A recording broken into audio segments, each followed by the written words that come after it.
जय जगन्नाथ सांग मैंने आज मुझे आपण पाख गोटे भिड नहीं आसी जहाँकि युव सम्राट माने आम ओडिशार तो से गोटे प्रख्यात पाला गायक ना नृसिंह चरण होता मोर भिड ए मो नजर पड़ा जे आम प्रभु श्री जगन्नाथ कुआड़े मटन खाती तो से विषय किसी भिड मुझे देखापी चाहूँगी तो चलतु देरी नक देखी ना सुख समय केही हरिकी भजंती जी सुख समय घरे मटन तरकारी कि पनीर तरकारी बसी पइलु विष्णु विष्णु विष्णु हे नारायण मटन दे कि विष्णु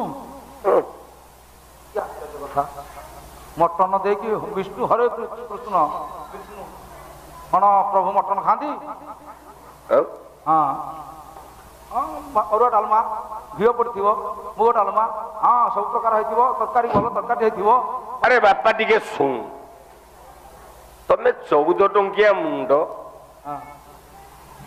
गायक 10,000 रे गाइले 1400 नब 5,000 रे गाइले 700 नब हेले कौन हम 14टा तो फास्ट तुम घरे खाता खतियान अच्छी 14टा फास्ट 25 बार कौन होता पछरे आग 14 पछे पर 25 चुपकिनी बस तुम मानकर मुंड से जाए जाई परिबन मु कहिची पाला होची रिसर्च जगन्नाथ मटन खाएनी ना ओटी मटन खाउतले मटन झोल कोटी जगन्नाथ आपले खाए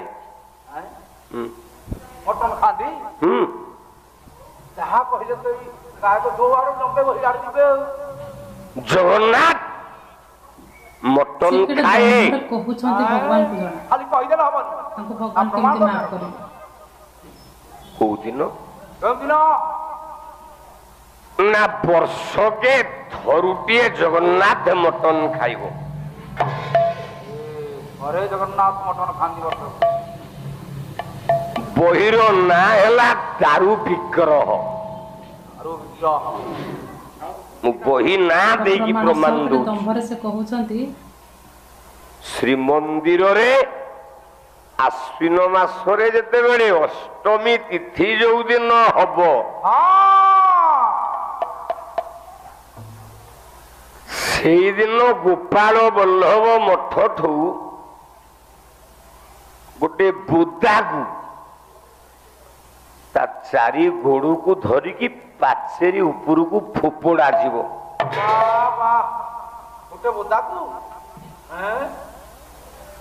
कोइली वैकुंठ को गला बेले जो उस्त गछटा अच्छी बोले जगन्नाथ जो पुता जाती से कला रंगर धोती पिंधिकी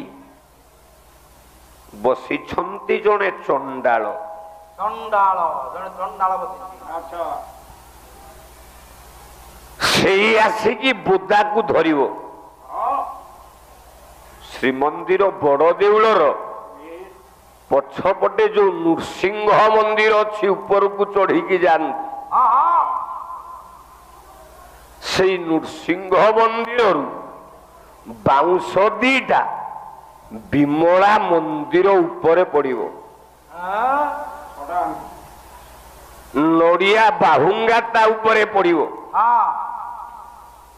कोइली वैकुंठ ठे से बुदाटा हणा हम ता मांस श्रीमंदिर पछपटे से मांस रंधा जीव भक्त माने गला बेले ठोलारे ठोले लिखे नेबे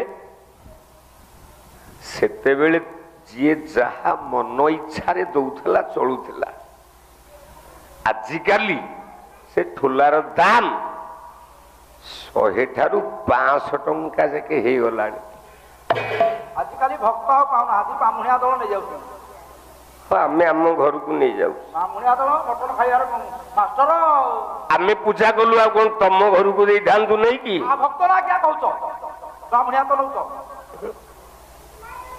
ଏବେ ସେ ଠୋଲାର ଦାମ କେତେ 100ରୁ 500 ହେଲାଣି। କୁଆଲୋ 100ରୁ 500 ଟଙ୍କା। ଅତଏବ ସଜନ ମୁଁ କହିବାର ଉଦ୍ଦେଶ୍ୟ ଜଗନ୍ନାଥ ସଂସ୍କୃତିରେ ଯୋଉ ପ୍ରଭୁଙ୍କର ରୂପ ତିଆରି ହେଇଛି ସେ ପ୍ରଭୁଙ୍କର ରୂପଟା ଯୋଉ ଗଛରେ ତିଆରି।